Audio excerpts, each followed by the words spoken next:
Selamat pagi, Om Swastiastu, Salam Budaya, Rahayu. Ya. Pada pagi hari ini, perkenalkan saya nama Abdul Haris Tagulani, asal dari SMP Negeri Konawe Selatan. Pada pagi hari ini, saya akan berbagi praktik baik program organisasi penggerak Ikatan Guru Indonesia Jenjang SMP.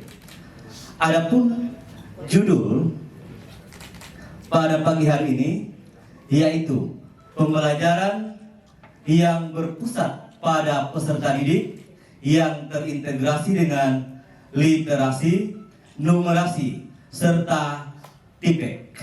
TPEC itu adalah Technological Pedagogical Content Knowledge.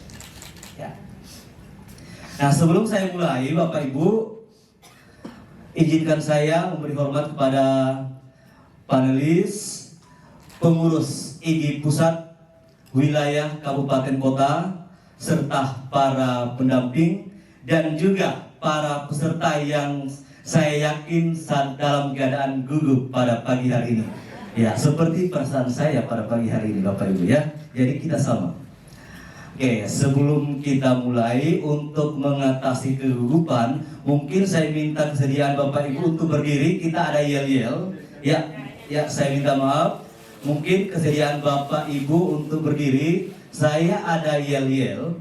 Dan yel-yel ini sering saya gunakan pada saat pembelajaran untuk memotivasi siswa dalam hal peningkatan literasi dan numerasi. Nah, ketika saya bilang literasi, maka jawabannya adalah let's do it. Nah, kenapa ke bahasa Inggris? Karena saya guru bahasa Inggris. Oke. Dan ketika saya mengatakan numerasi, jawabannya adalah we can do it. Oke, kita coba. Literasi, let's do it. Numerasi, we can do it. Oke, tepuk tangan dulu buat kita semua. Ya. Ya, silakan dulu Bapak Ibu. Terima kasih atas kesediaannya. Nah, kenapa let's do it dan we can do it? Nah, ini kalau diartikan dalam bahasa Indonesia kira-kira seperti ini. Literasi, ayo kita literasi. Numerasi, pasti bisa. Nah, itu. Kenapa pasti bisa? Karena ini merupakan salah satu yang menjadi momok di kalangan siswa. Ketika kita sudah berbicara tentang numerasi, Pak Guru, kita mau menghitung lagi. Nah, maka kita berikan motivasi, ayo kita pasti bisa. Itu yang menjadi latar belakang dari yel-yel ini. Oke. Apa sih yang menjadi situasi dari judul praktik baik yang saya bawakan pada pagi hari ini? Itu yang pertama, ada pembelajaran yang masih teacher center. Guru di dalam kelas masih mengajar secara konvensional, terutama metode ceramah, berdiri di depan kelas menjelaskan materi yang akhirnya apa? Siswa bosan di dalam kelas, tidak ada inovasi di dalam kelas. Seperti itu, siswa datang mendengarkan materi, duduk, pulang, seperti itu. Akhirnya apa? Tidak ada perkembangan. Sementara kita sekarang harus selalu menjadi guru yang inovatif serta guru yang kreatif. Itu yang pertama. Yang kedua, model pembelajaran yang diaplikasikan di dalam kelas tidak memfasilitasi kegiatan pembelajaran terjadi menjadi student center. Itu. Jadi kenapa dia teacher center? Karena memang proses pembelajaran atau model pembelajaran yang diaplikasikan di dalam kelas itu hanya memfasilitasi untuk teacher center, tidak student center. Nah, yang ketiga, integrasi literasi dan numerasi di dalam kelas itu masih minim. Nah, apalagi Bapak Ibu kalau mengajar bahasa Inggris, kalau matematika, IPA, IPS itu otomatis integrasi numerasi itu sangat jelas karena pasti berhitung. Ada logika matematika yang kita integrasikan di dalam pembelajaran, pasti itu. Apalagi matematika, pasti saya yakin. Nah, kami ini guru bahasa Inggris. Bagaimana caranya kami memaksimalkan untuk mengintegrasikan literasi dan numerasi di dalam pembelajaran? Kalau literasi pasti, karena pasti ada proses literasi dalam pembelajaran. Nah, numerasi itu hal yang sulit menurut saya, dan ini menjadi tantangan tersendiri bagi kami para guru yang mengajar bahasa Inggris ataupun mata pelajaran di luar eksakta. Terus yang keempat, ada pembelajaran itu belum memuat yang namanya kearifan lokal. Mengapa? Karena kita ketika mengajar selalu mengambil contoh-contoh di luar dari konteks yang ada di daerah kita. Contoh, ketika saya mengajarkan materi transportasi, saya ambilnya kereta api. Sementara di daerah saya, Sulawesi Tenggara, khususnya Sulawesi Selatan, tidak ada yang namanya kereta api. Tidak kontekstual. Kenapa kita tidak mengambil hal-hal yang berhubungan dengan daerah kita, yang berhubungan dengan kearifan lokal? Contoh, makanan daerah, tarian tradisional yang ada di daerah kita, supaya apa? Ini akan membuat siswa lebih tertarik dalam pembelajaran. Karena oh iya, ini sering saya dapatkan ini. Oh iya, ini kontekstual sekali. Seperti itu Bapak Ibu. Oke, jadi apa yang menjadi tantangan?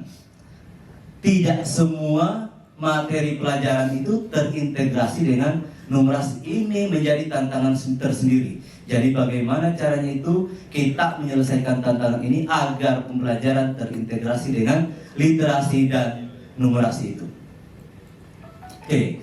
Yang kedua, peserta didik itu belum familiar dengan penggunaan teknologi. Mengapa harus menggunakan teknologi? Sekarang kita itu sudah berada di revolusi industri 4.0, sudah mau 4.1, tapi kita masih menggunakan apa? Menggunakan buku bacaan. Sekarang itu sudah saatnya kita berinovasi. Bagaimana caranya agar integrasi teknologi di dalam pembelajaran itu terlaksana, terrealisasi. Nah, ini bagaimana caranya? Pasti dibutuhkan guru yang inovatif, guru yang kreatif, guru yang peka terhadap perkembangan zaman. Nah, sekarang itu kita mengajar sesuai dengan tuntutan zaman, bukan lagi tuntutan pada zaman dahulu. Sudah serba teknologi, sudah serba canggih sekarang ini. Ya, terus seperti saya katakan tadi, kearifan lokal itu masih minim. Kita menggunakan itu masih sangat terbatas. Nah, apa yang harus kita lakukan? Ya. Jadi di dalam pembelajaran ini saya menerapkan model pembelajaran berbasis learning. Nah, mengapa saya memilih model pembelajaran ini? Seperti kita ketahui, model pembelajaran ini memang akan mengaktifkan critical thinking siswa. Di sintaks pertama itu ada yang namanya orientasi peserta didik pada masalah. Nah, di sini bagaimana caranya kita mengaktifkan siswa untuk pembelajaran yang student center. Terlebih lagi pada sintaks kedua, di situ mengorganisasi peserta didik dalam kelompok. Nah, siswa akan diorganisasi dalam kelompok agar mereka bisa berdiskusi, sharing di dalam kelompok-kelompok itu yang pada nantinya akan dipresentasikan. Jadi guru apa bikinnya di sini? Cuma sebagai fasilitator, membimbing dan penyelidikan individu dan kelompok. Cuma membimbing, tidak menjelaskan. Siswa yang lebih aktif di sini. Makanya pembelajaran problem based learning itu akan mengubah proses pembelajaran dari teacher center menjadi student center. Oke. Mengintegrasikan literasi dan numerasi. Nah, di mana sih dalam pembelajaran itu seharusnya kita integrasikan literasi dan numerasi? Yang pertama, pada pembukaan. Pembukaan itu sudah ada integrasi literasi dan numerasi. Di mana? Bisa kita masukkan ketika kita memberikan apersepsi. Yang kedua, pada saat menyampaikan tujuan pembelajaran, seharusnya di situ sudah ada kita mengintegrasikan literasi dan numerasi. Oh, ternyata tujuan pembelajaran yang akan kita capai hari ini memang terintegrasi dan dengan literasi dan numerasi. Oke, stop dulu Mas. Tolong fokus pada apa yang Anda lakukan. Yang Anda ceritakan adalah konsep umum. Itu adalah hal yang sangat umum, bahwa transisi dari teacher center ke student center itu teman-teman fokus yang Anda lakukan, coba. Siap. Nah, pada tingkat pertama di problem based learning di sini, saya mencoba untuk meningkatkan kemampuan literasi siswa dengan memberikan gambaran-gambaran yang berhubungan dengan numerasi. Ya. Terus tipek.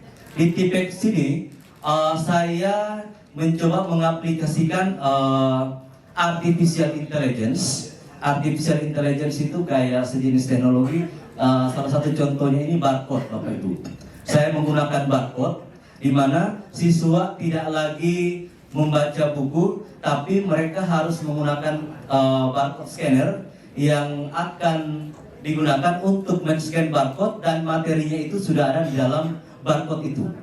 Jadi tidak perlu lagi membaca buku, tapi sudah harus menggunakan barcode. Jadi ini adalah contoh kecil yang saya gunakan adalah artificial intelligence untuk materi tipe. Yang selanjutnya, di dalam evaluasi untuk pengaplikasian teknologi, saya menggunakan aplikasi Quizzes. Ya, di situ ada aplikasi Quizzes yang saya gunakan. Aplikasi Quizzes mungkin Bapak Ibu sudah tahu, dan ini sangat menarik karena kita bisa membuat evaluasi pembelajaran itu dalam bentuk game-game.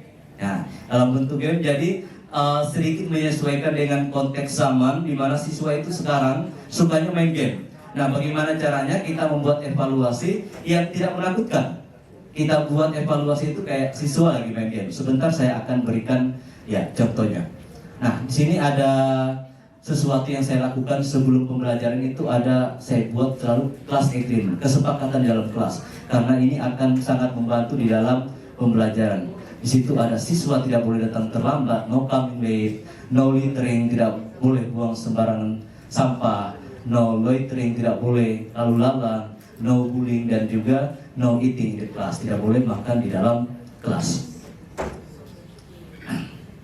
Nah, ini adalah contoh literasi, karena kemarin saya mengajarkan materi degree of comparison, tingkat perbandingan. Jadi proses literasi yang saya gunakan adalah dengan menampilkan gambar yang akan diidentifikasi siswa.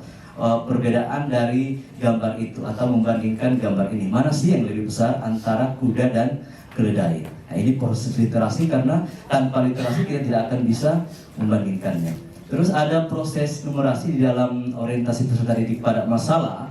Nah, di sini ada beberapa siswa yang saya tampilkan dengan umurnya masing-masing. Nah, kita akan mengidentifikasi siapa sih yang umurnya sama, siapa sih yang lebih tua, dan siapa yang lebih muda, serta perbedaan umur yang paling tua dan umur yang paling muda. Jadi ini sudah mengarah ke proses numerasi sebenarnya, karena sudah ada integrasi matematika atau logika matematika di dalam pembelajaran. Ya, ini barcode Bapak Ibu. Ya, ini barcode selalu saya siapkan. Biasanya saya menempel di dinding-dinding kelas yang isinya materi-materi pelajaran, di mana siswa dapat secara langsung mengakses materi itu dengan menggunakan gawai siswa masing-masing. Ya, tinggal di-scan. Tentunya dengan memanfaatkan perangkat yang ada di dalam gawai masing-masing, yaitu barcode scanner. Nah, ini ada proses barcode scanner, barcode scan. Nah, ini contoh evaluasinya Bapak Ibu ya. Jadi evaluasi Quizzes itu tentunya dia berbasis berbasis jaringan. Nah, ini contohnya ya. Ini contoh evaluasi yang saya gunakan Bapak Ibu. Di situ tinggal tarik-tarik, tidak perlu lagi ngisi ABC, tinggal ditarik, disorot-sorot ya. Ini sangat menarik, apalagi untuk siswa-siswa SMP kelas 1, 2, kelas 7, 8 itu sangat tertarik dengan hal-hal yang seperti ini. Mereka sukanya main game. Jadi ini sangat menarik untuk meningkatkan keaktifan siswa di dalam proses pembelajaran. Pak Abdul, permisi Pak Abdul. Ya, Saya ingin tanya, Anda ngajar di? Saya 789 Bapak. Ngajar di? Oh, sekolahnya? Sekolahnya SMP 8 Konawe Selatan. Konawe. Kalau Anda mendeskripsikan ini sekolah Anda itu wilayah pinggiran, ya, rural, suburban atau urban? Dia itu suburban kayaknya Pak, karena sudah masuk daerah perbatasan kota sama kabupaten kota. Itu perbatasan pas antara Kendari dan Konawe Selatan. Ini ada di samping Bandara Internasional Haluoleo Pak. Jadi itu sudah masuk wilayah Kendari sebenarnya, tapi dia masih daerah Konawe Selatan. Oke, artinya dukungan support wifi dan sebagainya semuanya komplit di sekolah Anda? Untuk wifi kami belum ada di sekolah, tapi untuk jaringan itu sangat mendukung. Sekolah negeri? Negeri. Karakteristik siswa Anda apakah relatif dia cenderung menengah ke bawah, menengah ke atas? Ada yang ke bawah, atas, menengah Pak. Dia tidak ada kecenderungan. Tapi kalau untuk kecenderungannya itu menengah ke atas. Kecenderungannya menengah ke atas? Iya, menengah ke atas. Artinya itu beberapa hal yang kemudian mendasari Anda memutuskan menggunakan pendekatan TPAJK ya? Iya, siap. Yaitu pemanfaatan ponsel yang selama ini atau gadget yang dipegang oleh siswa. Oke, saya juga punya anak SMP. Nah, bagaimana Anda memastikan misalnya, saya tidak akan berbicara ke ranah konsep, memastikan bahwa anak menggunakan ponsel itu lebih banyak untuk intens belajar dengan Anda, disampaikan piala hiburan yang lain gitu. Dia akan buka, ngintip, ataupun melihat sesuatu hal yang lain. Ya, siap. Jadi untuk memastikan apakah memang ponsel ini benar-benar dipergunakan untuk proses pembelajaran atau tidak. Nah, disinilah tupoksi kita sebagai guru, Bapak, untuk kita mengkoordinir di dalam kelas. Nah, tentunya itu kan sebagai fasilitator di dalam kelas itu, ketika kita dalam proses pembimbingan dan penyelidikan individu itu kita kan berjalan Pak. Kita lihat apa yang siswa lakukan. Dan perlu saya sampaikan Bapak, ponsel ini kami hanya gunakan ketika siswa dalam belajar. Setelah itu dikumpulkan di BK lagi Bapak. Itu yang terjadi di sekolah kami. Jadi siswa itu membawa ponsel di dalam sekolah. Setelah sampai itu hanya dipergunakan ketika guru yang memerintahkan untuk menggunakan ponsel itu. Selebihnya itu dititip di bimbingan konseling Bapak. Jadi ada memang khusus penitipan di situ. Jadi mana siswa itu menitipkan ponsel yang digunakan dalam pembelajaran itu. Jadi ini hasil belajar. Ya, siap. Untuk hasil belajar berdasarkan pemantauan dan yang saya lakukan, yang pertama saya lihat dari keaktifan siswa, di mana tadi saya ingin mengaktifkan siswa dalam proses pembelajaran agar menjadi student center, dan ini alhamdulillah rata-rata berhasil Pak. Artinya sebagian besar siswa itu, kalau saya mengajar ini ketika saya mengambil proses praktik baik itu dari 30 siswa, itu sekitar 20 siswa, 25 siswa itu sangat aktif di dalam pembelajaran. Karena apa? Mungkin sini pengaruh HP juga. Mereka lebih suka membaca scroll HP daripada membaca buku. Jadi ini menurut saya sangat berhasil. Yang kedua, di proses evaluasi. Dari hasil evaluasi yang saya lakukan, ini saya kategorikan berhasil karena hanya 1-2 siswa yang menjawab salah.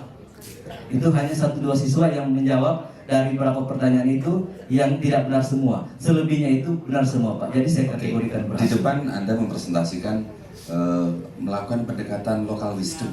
Oh iya. Gimana local wisdom dalam tadi? Ini saya start kita ini Pak. Oke. Jadi local wisdom yang saya lakukan pendekatan seperti saya katakan tadi, saya mengajar materi degree of comparison atau tingkat perbandingan. Nah di sini ada saya tampilkan. Nah ini mungkin kalau ada yang tahu, kalau dari Sulawesi Tenggara ini sangat terkenal. Ini Lulo Dance, tarian Lulo. Yang kedua ini ada tarian Lariangi atau Lariangi Dance ya. Nah, saya minta siswa untuk mengidentifikasi dua tarian ini, mana sih yang lebih menarik menurut mereka.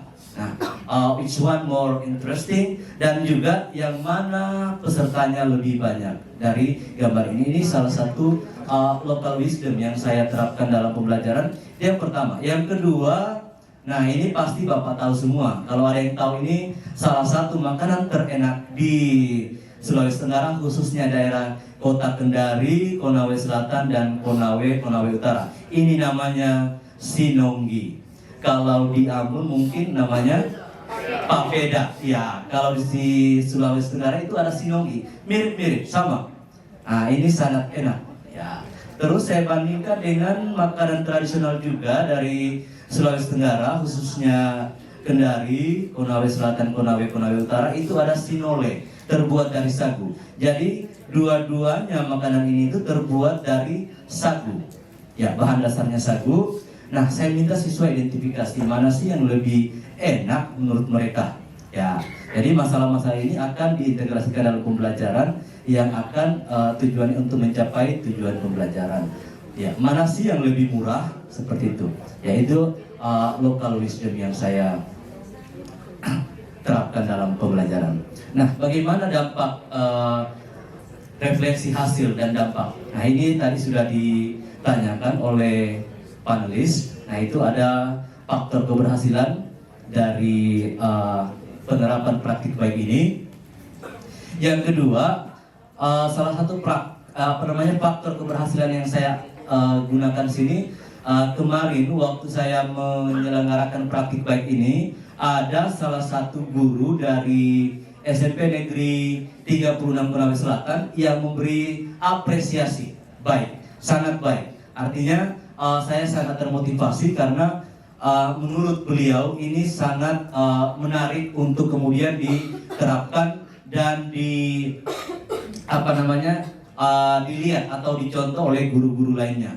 Artinya kita bisa menerapkan apa yang saya terapkan sebagai praktik baik saya. Oke, Mas, saya stop sebentar. Ya, siap. Dari paparan yang sudah ada ini, kira-kira ya, apa yang menjadi something new-nya atau hal yang baru dari Anda ini? Ya, terima kasih. Dibanding guru yang lain. Misal seperti Mas, tadi juga ada beberapa hal yang mungkin secara mikro ya, misalkan penggunaan what's wrong with teacher center. Itu salahnya di mana sih? Dosanya itu di mana kok selalu dihadapkan menjadi sebuah dosa gitu Bu ya? Ya, monggo silakan. Terima kasih. Ini pertanyaan sangat baik. Ini sama sebenarnya dengan pertanyaan saya kemarin-kemarin. Kenapa sih dengan teacher center? Saya lebih suka ngajar teacher center karena dulu saya lebih paham teacher center daripada siswa nyari sendiri. Tapi itulah kita tuntutan zaman, ya. Sekarang memang harus sudah student center. Di pembelajaran abad 21 salah satu cirinya memang pembelajaran itu berpusat pada peserta didik. Nah, kenapa? Ada apa dengan teacher center sini? Nah, jadi disinilah untuk meningkatkan critical thinking siswa, agar siswa lebih bernalar kritis, agar siswa bisa berkolaborasi dalam memecahkan masalah. Maka kita harus menyelenggarakan proses pembelajaran yang student center. Kalau teacher center, bukannya tidak akan berhasil, tapi tidak akan meningkatkan critical thinking siswa. Kemampuan berkolaborasi siswa itu akan tidak terlaksana.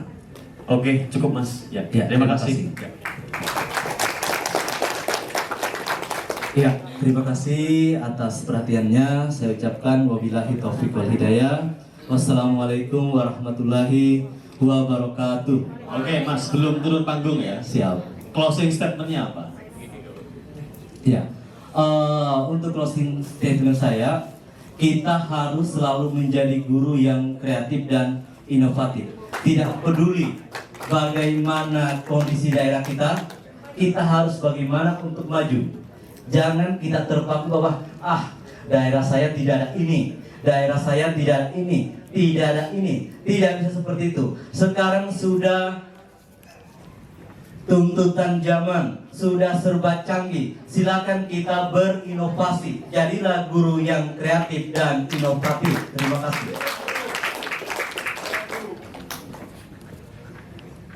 Cukup? Ya, terima kasih.